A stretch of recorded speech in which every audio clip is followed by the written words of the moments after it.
New evidence is raising some serious questions over what now appears to be multiple contract violations involving the superintendent of Baltimore County Public Schools. As Project Baltimore's Chris Papps has learned, the leadership within BCPS has some explaining to do.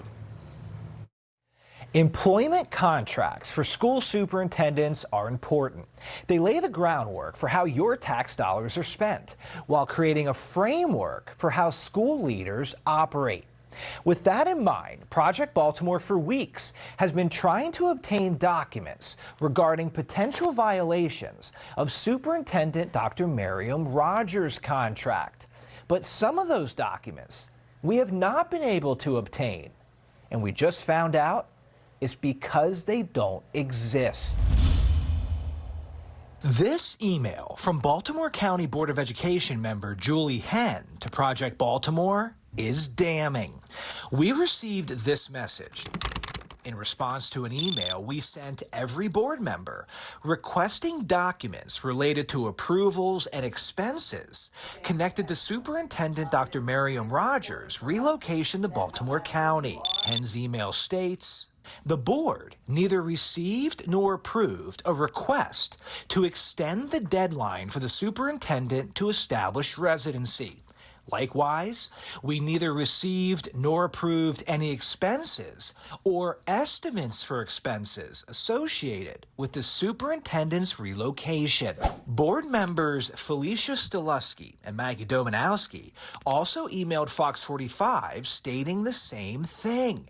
Based off these emails, it appears two terms of Dr. Rogers' contract were violated. My commitment remains focused to Baltimore County Public Schools. Here are the potential violations.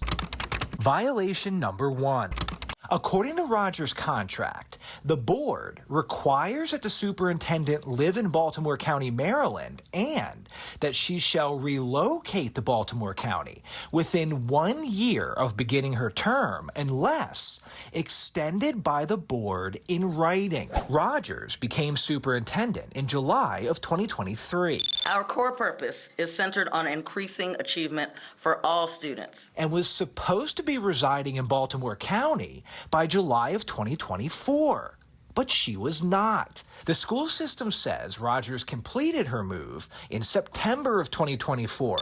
On April 8th, 2 weeks ago, while we encourage public input, during a Board of Education meeting, Board Chair Jane Lichter said this concerning Rogers. she verbally requested an extension from then board leadership. Board leadership approved the request. But Rogers' contract clearly states any residency extension must be approved by the board in writing.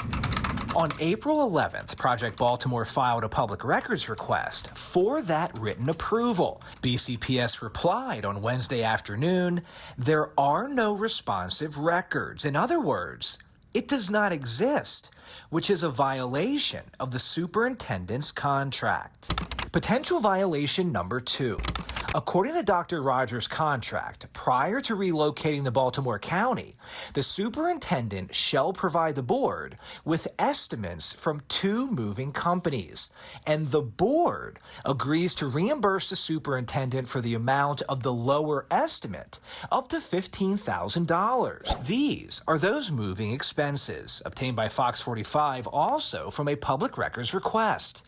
During the April 8th board meeting, Lichter said the then board chair approved the expense. And the board chair signed the necessary expense documentation associated with her relocation. But remember, Henn's email said the board neither received nor approved any expenses or estimates for expenses. And Rogers' contract says she shall provide the board with 2 estimates. It does not appear that happened. It does now appear there were violations involving Dr. Rogers' contract. So now the question becomes, who's responsible? Is it the school board or is it the superintendent? We will stay on this story in the coming days. I'm Chris Papps, and this is Project Baltimore. Hi, I'm Maxine Stryker. Thanks for watching. Don't forget to like this video and subscribe to our channel, and check out Fox Baltimore on social media to find more stories like this.